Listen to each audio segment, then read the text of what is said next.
All right, we're back with Max Goodman checking in for the last time in the Northeast. Next week, he'll be in sunny Tampa, Florida. Max, I want to get your thoughts first on the backup infielder spot because this spring training, as we've talked about, there's not a whole lot of competition for starting spots like we've seen in recent past. So we're really talking about who's going to be the last handful of guys in the bullpen. What's the backup infield or the backup outfield going to look like?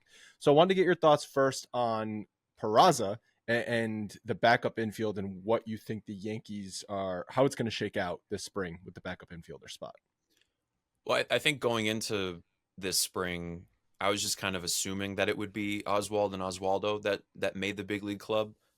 I don't know if that has necessarily changed to this point, but I think, I've seen on social media and some other folks have written, I've even written myself, like you wonder what the future holds for someone like Peraza, who, how does he fit into the long-term picture when you've got, Yorbit Vivas who comes up and has already made a good impression after being traded in that the Trey Sweeney deal with the Dodgers, which at the time you think that's just to get a reliever Right. and offload someone who doesn't necessarily have a future as a prospect. And you might have just acquired the starting second baseman next year if you don't bring Gleyber Torres back. And LeMahieu has a few more years on his deal. Volpe's not going anywhere. So the infield doesn't necessarily have too many spots opening up down the road. And if Vivas, I think it might actually be Bibas, by the way. I have to check on that. B. It's a hard V. Yeah. I've heard good things about him. Excited to chat with him and learn a little bit more. But it seems like his swing is pretty tailor made for Yankee Stadium, and he's a high contact guy with like an upside in terms of pop Right. on the pull side. So, we'll see what happens. He's going to be in AAA, but what do you guys think about Peraza? Well, right? so the thing, like you mentioned how there's been a couple articles this week about how his spot might not be for certain, and it's like he had a rough game to start. He made 2 errors, allowing a run to score. He went over 3 at the plate, and now I just saw he was scratched from the lineup with a shoulder issue, and Boone sort of downplayed it, said, "Yeah, it's going to be a couple days. We might see him again on Thursday or Friday. Who knows?" I think the bigger picture, you're dead on with what is his long term spot with the Yankees. What is his value even to the Yankees, whether it's on the roster or in a trade? It seems to be very low at this point. For And both roster exactly and for trade. both. And that wasn't the case 2 years ago. And I understand they they held on to him. I think the more I've talked to people, in your industry, Max, he was never going to be the centerpiece to a major trade. It was always going to have to be Volpe, and the Yankees were not willing to do that. So then they probably figured, okay, if Peraza is going to be a second or a third piece to a trade, what value is that? We might as well hold on to him, and maybe he develops into something. He hasn't gotten the consistent playing time, and then when he has been playing, he hasn't hit at the major league level. He's touted for his defense. Throw away those couple errors in the first game of spring training. Like, I'm not going to call him a bad defender based on that, but if he is not a flawless defender who can play multiple infield spots, I really don't know what his value is to this team. Real quick thought on that too is it's funny because Peraza seemingly has gone down that stereotypical path of a 4A Yankee prospect where they missed their window to sell. They missed the opportunity to get value on the trade market.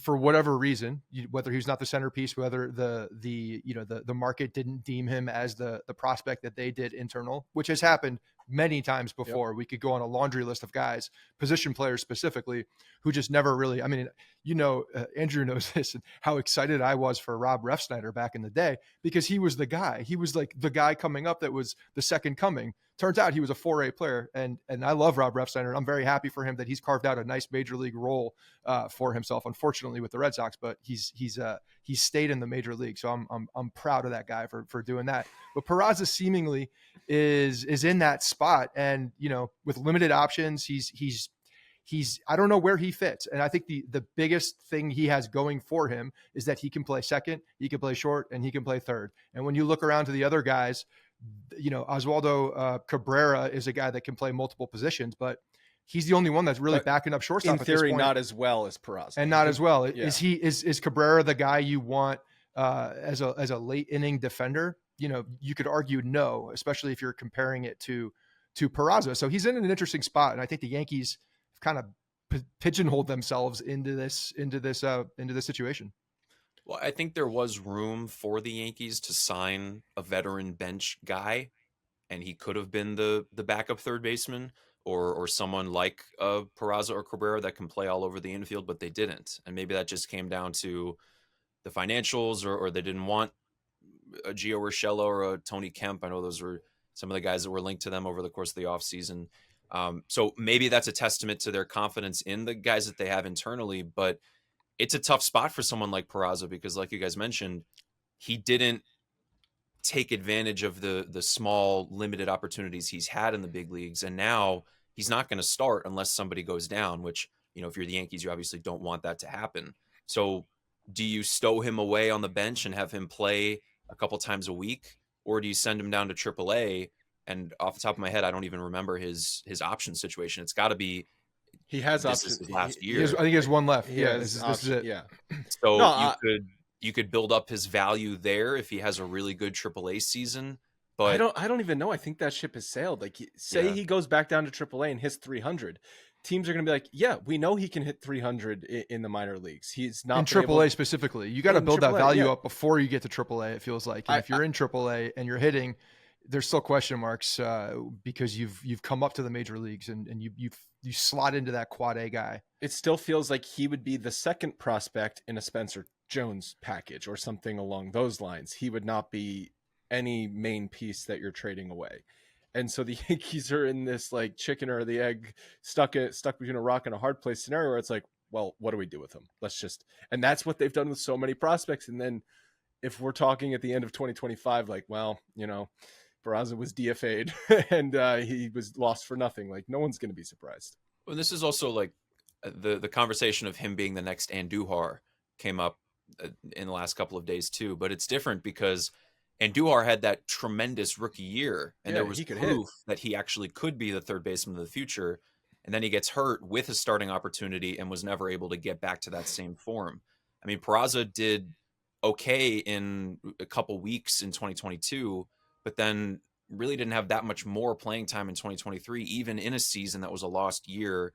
You saw other guys come up and have extended playing time that didn't necessarily factor into the picture early on. So I don't know what their plan is with him. I think that Cabrera is more valuable with the versatility, and we can talk about what they're doing with him, switch hitter, not switch hitter, but he is a spunky, positive presence behind the scenes. That's not to say Peraza isn't, but Cabrera has a lot more big league time under his belt now, and just the vibe around him seems like he's going to be there, where it's a lot of uncertainty surrounding Peraza. And I don't know if they would consider trading him as soon as possible if there's an opportunistic type of deal to get an arm for him, if someone else needs a depth infielder. Not saying that's going to happen, but you've got to consider all options here, or just wait until someone gets hurt, because that tends to happen. You can't necessarily trust that everybody on the infield is going to stay healthy. If Rizzo goes down, LeMahieu's going to move over, and then third opens there too. So you don't want that to happen, like I said earlier, for the Yankees, but that would be the really realistic chance for Peraza to get some playing time right now. You know what I always find ironic for these fighting for the last spot on the bench players in spring training? Usually the guy who has the best spring training offensively wins the job, but that player is never going to get consistent time offensively once the regular season starts. So really, what does it matter if he hits 300 or 350 in spring training? He's going to get 4 at-bats a week maximum. So aren't you just looking for the most versatile player that can do multiple things? Like, that's what... Did you just say that you love Tyler Wade? Is that what you just said? I think you just said that. This has been an argument for...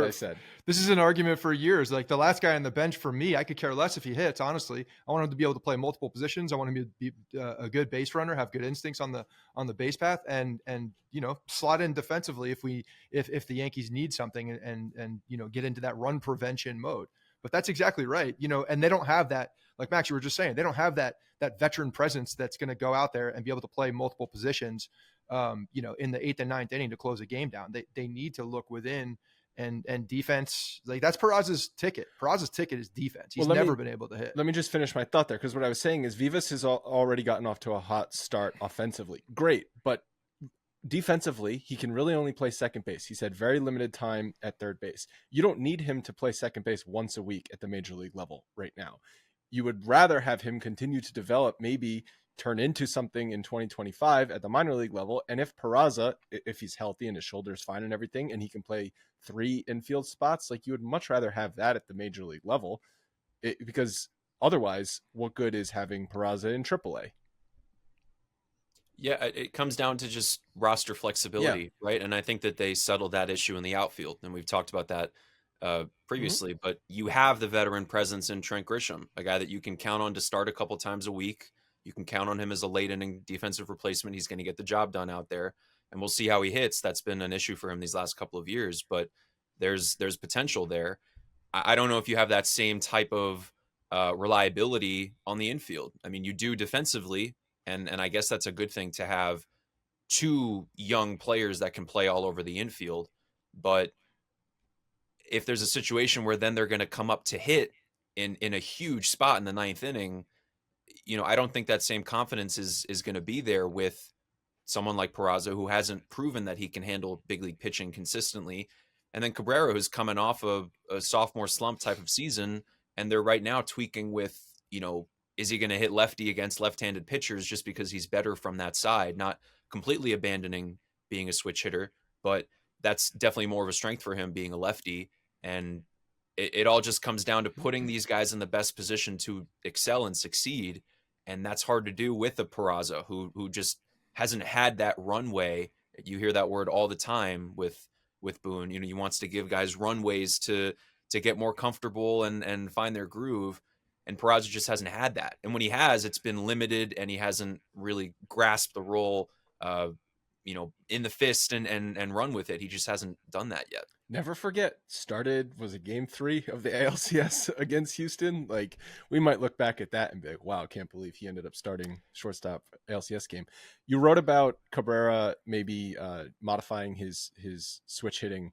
Have you talked to anyone from the Yankees organization about this, or just sort of reporting what you've heard? That was something that Cabrera mentioned at the very beginning of camp down there, and then Boone was talking about it the other day. I think it's just a situation where, you look back to his rookie season and he hit 6 homers from the left side, none from the right side. I think that last year, maybe the splits were a little bit of an anomaly because I think he had better, average and OPS and such from the right side, but he's definitely a stronger left-handed hitter. And if you're having him get at bats sparingly throughout the week, you want him to be in a more cozy position when he's stepping up there. Yep. Obviously, if he's facing Josh Hader, I don't think he's going to hit lefty, right? Like, there are situations where it's hopefully he's not in a position to be up against Josh Hader when it matters. Well, that too, but there are lefties who are wipeout sliders, hard to hit if you're a left-handed hitter. You'd want him to have a favorable matchup, just lefty, righty, righty, lefty. But if he's a stronger left-handed hitter overall, and there's a lefty with reverse splits, or someone who's just not going to have a sinker that barrels in or a wipeout pitch going the other side, then you'd probably have him be more comfortable, and he can work on that consistently, maybe turn that into even more of a strength, so that when he does have that opportunity, because it is going to happen if he's your lone utility guy on the bench, he is going to come up in a big spot in the 10th inning or whatever it may be. And you want him to just be able to utilize the work that he's been doing, right? I mean, if he suddenly is up there hitting right-handed and he hasn't been able to work on that, that's a little more of an issue. So he hit strictly lefty in Venezuela over the offseason, and he's been doing it a little bit this spring. We'll see when the season actually starts how much they truly do utilize that new plan, but it's certainly something they're experimenting with.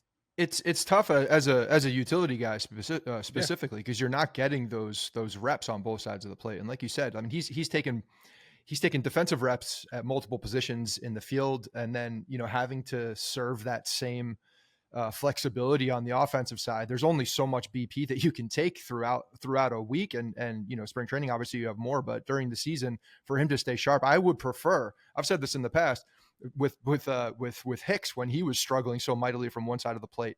Let's just focus on your strength. Let's just focus on your strength and work on Hicks's being better, strength, righty or lefty? Well, that's a good question, but work on your strength and that approach against both righties and lefties. Because to me, that's a better opportunity for success. And then it's on Boone to put the player in a position, that's best for him to win.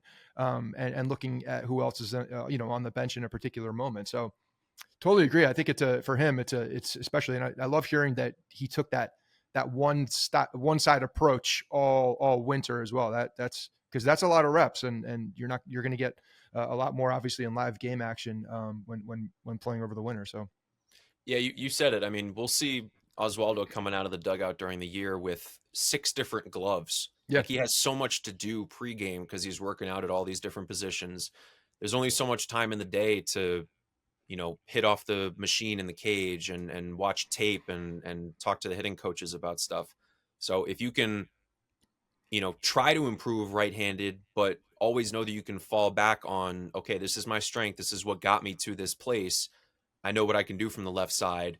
And here's a lefty pitcher who, he's tough against left-handed hitters, but he's not going to be overpowering like a Hader was the first person I came up with. No, yeah, that's a great example. But I think you've got enough right-handed bats available in a situation where if it comes down to, well, it's a lefty on the mound, tough lefty on the mound, and Oswaldo Cabrera is coming to the plate, like you would in theory have a pinch hitting righty opportunity off the bench. Because if we think about when is Cabrera going to play, he might be giving a guy a day off in the infield. Okay, well, if it's the 7th inning and it's a 1-run game, then you would pinch hit for him at that point. Or he's coming in defensively for replacement, and in theory, you have the lead at that point. So I think while your point is valid, like he might come up in a situation against a tough lefty and be forced to bat righty, like that shouldn't come into play a ton.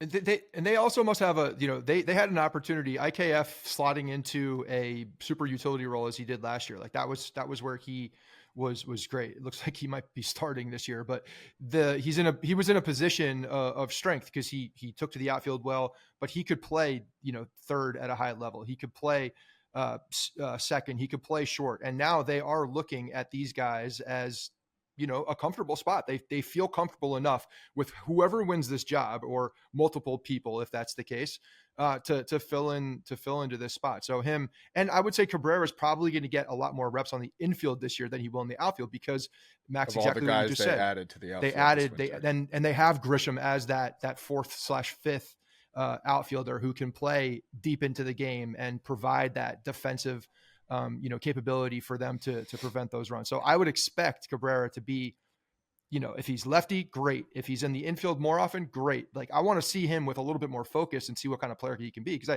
he's got a lot of talent.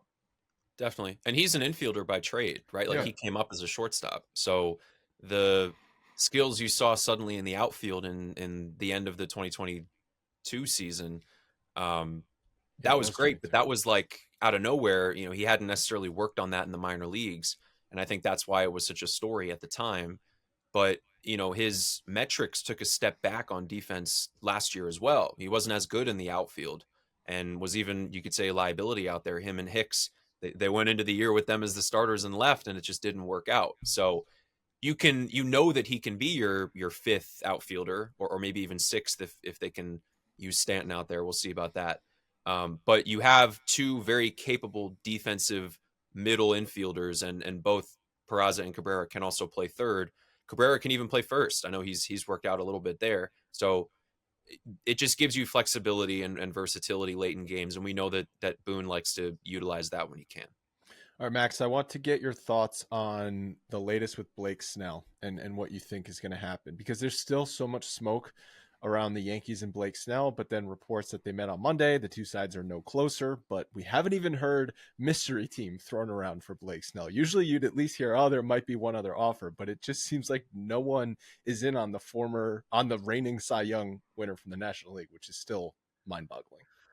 We can start with that. I don't know if this is a fumble by Scott Boras or if it was just the market that took him to this point, but he literally couldn't have had a better season in terms of building up his value. Obviously the walk rate is one of the main red flags. So yes, he could have had a better season, but to go out and win your 2nd Cy Young and silence some of those concerns in terms of, oh, on the other side of 30, had some down years in the past. What are you going to do in San Diego this year? And to go out and be that good, especially in the second half with Gary Sanchez as your primary catcher a lot of the time, like he was really good. And this was his opportunity to get a good contract. And it hasn't come to fruition. And in terms of the Yankees, I'll keep saying my coworkers, Bob Clappish and Randy Miller, have been reporting that there's really no chance here. And it comes back to the financials, right? The 110% luxury tax penalty, that if you're paying Snell $30 million, is Snell really worth $63 million for 2024? I don't think so. And we were talking about this before we came on, the fact that the Yankees are really confident in Clark Schmidt. And maybe this would be different if the fifth spot was totally up for grabs and it was going to be Will Warren or someone totally unproven, as much as they really like Warren and Clayton Beeter and Chase Hampton and that next wave too. After the decisions that they've made this offseason, pivoting to Stroman and already paying that money there, I just don't know if is it worth the investment? Maybe it ends up being worth it, right? You're adding another ace to your staff, and that never hurts. But the financial implications of it are they're a hindrance, right? I mean, there isn't unlimited money here, as much as technically they can afford it. At $63 million or whatever it ends up being it would be for quite a this bit year more than it should be. Yeah, and that's why a 1-year deal makes no sense. But a longer term deal where that AAV would come down, and then next year all the money coming off the books, in theory, you still want to sign some guys, primarily Juan Soto, but you have more luxury tax flexibility in the 25 season than you do in the 24 season. So yes, it would be an immediate hit no matter if you sign him for a 1 year or a 5, 6, 7-year deal. But you could at least justify it in that sense that, okay, it's a 1-year type of thing, and then we'll be in a better spot next year. Right. I think that the only path to making this happen, and I don't necessarily know what the percentage of a chance of it happening, 10, 15%, whatever it is. It's one, if Boris and Snell come down significantly on what they're asking for at this point. And, the Yankees did have an offer on the table earlier this offseason, and they turned that down. Any idea if that offer would still stand? Because there's a world in which it's the middle of March and no other team is even speaking to Snell, and then he just says, F it. Like, I just need to pitch this year. I want to play. Let me sign here. This offer is standing. Right. I think at this point, spring training games have already started, and it takes a while for a pitcher to build up. Right. Even if they're pitching at a high school facility, wherever Snell is this offseason, I don't know. Same with Jordan Montgomery too. And there are a lot of veteran starters that are, depth guys for other teams that haven't even signed yet. So I think that there's a lot of urgency here, and I'm sure that I wouldn't say Boris and co are getting to a desperation at this point, but they want to settle this quickly, and they're trying to use whatever leverage they have left. But a team like the Yankees, they have a starting five that they're comfortable with. Of course, they'd like to upgrade. Any team would like to upgrade, but they like what they have, and they're not necessarily willing to spend that much money. So unless Snell is willing to take a lot less and maybe backload a contract or something, I don't know. But that wouldn't even work for the AAV though, because the luxury tax is based on average annual value of the total deal. So yeah, I feel like there's so much manipulation with the contracts now that if it's deferred money is different, because what we saw with the Shohei Ohtani deal, or Ohtani, yeah. Over all those years, that got the luxury tax hit down significantly for the Dodgers because he deferred a bunch of the money. If Snell's willing to do that, if the Yankees are willing to do that, I don't think they've ever done a deferred contract for any of their free agents. So this would be a first for them. And I don't know that Boris would ever do a deferred contract because he's Scott Boris. So does this put a guy like Cease back into the fold? Because, from judging off of Judge's smirk that he gave, the one that, he's able to say the thing, but he's not able to show the thing. It's like he would be a bad poker player, I feel like, because he's got he is written all over his face. But it does seem like there's something else there, and it seems like they are. It seems like they're motivated to upgrade that rotation and build that depth that I've been yearning for this whole offseason. But does that put it in, Cease or a Bieber or someone like that where they could come in and it doesn't need to be a massive splash either. It's about upgrading the rotation as a whole, and creating that depth. So do you see that as more of a likely scenario? It's certainly on the table too, because I do think that they're exploring all avenues to try to upgrade the rotation. But then you get into the prospect capital discussion, which is just as steep in terms of the contract that, Snell wants. Because I don't think they're going to give up someone like Spencer Jones, even for He's the a newest Dylan Cease that has untouchable. 2 years of control. He is the untouchable now, and it's not going to be Dominguez. They prefer. I'm intuition would say that they wouldn't want to trade more top pitching prospects because they already dealt quite a few of them away over the last year or even two, as much as this organization is capable of churning out top arms every year. It would take a very specific situation for them to find a package that they're capable and willing to part with at this stage of the year when they're excited to see what they have with a lot of these prospects. I feel like it would be more realistic to see a deadline deal at this point, because then the value would be going down. But then you're only getting half a season. And what if someone gets hurt later this spring or in the first couple of months of the year? It all comes back to the confidence that this team has in that next wave of unproven guys, and the Luis Heels and Yoendris Gomez and those guys on the 40-man, that they think they have enough internally to withstand any sort of injuries or underperformance in their 5-man staff, a staff that, again, they really do like, but they're always trying to improve it. It's kind of a game of chicken, though, that the Yankees are playing, because the questions in the rotation is not about talent. It's about durability. And so you first have to make it through spring training healthy, and then you have to get into the season. So it's a game of chicken the Yankees are playing. They're like, well, we love what we have. Yeah, that's until Stroman's on the IL or Carlos Rodon is on the IL. Like, these are very real possibilities. And they might wait to a point where a guy goes down, but then those options aren't available anymore, and you're forced to overpay either in money or in prospect capital because you are now in a position of need. And that's where it's interesting with the deadline, because you're competing against the deadline a little bit too. And, you mentioned like the value of a contract certainly is going down, which helps the Yankees in their tax situation. But when you get to, the trade deadline midseason, one, you're going to have more competition. Your prospect capital is probably going to be higher at that point because you're competing against these other teams. And we've seen in the past, like, very significant prospect capital has been asked and delivered upon at the deadline. So if you're going that route for a guy like Cease or Bieber, I would think on the Yankees front, you could actually probably get a little better of a deal now if a team were willing, rather than them holding and waiting for more teams to come to the table. Because the White Sox and Cleveland, both, you look at what their situation is with the AL Central is kind of wide open, but they will most likely have an opportunity to get something. Cleveland could be in a spot to compete in that division, right? Like, everybody in that division is. I don't know about the White Sox. I don't know about the White Sox. Okay, yeah, I think Cleveland they have a better than 0%. Like, there's a realistic possibility of them competing for that division. Yeah. I don't see Chicago as a contender at all, really, in that division. I think that Cleveland could certainly go on a run, but Kansas City has upgraded quite a bit. Detroit is primed to take a step forward, and honestly, I mean, Minnesota, how much worse have they gotten? They're still maybe the top team in that division, but it is wide open to a certain extent. And I think that if Cleveland falls off early on, you'll see them trade some guys away. Certainly Bieber, if he's on an expiring contract.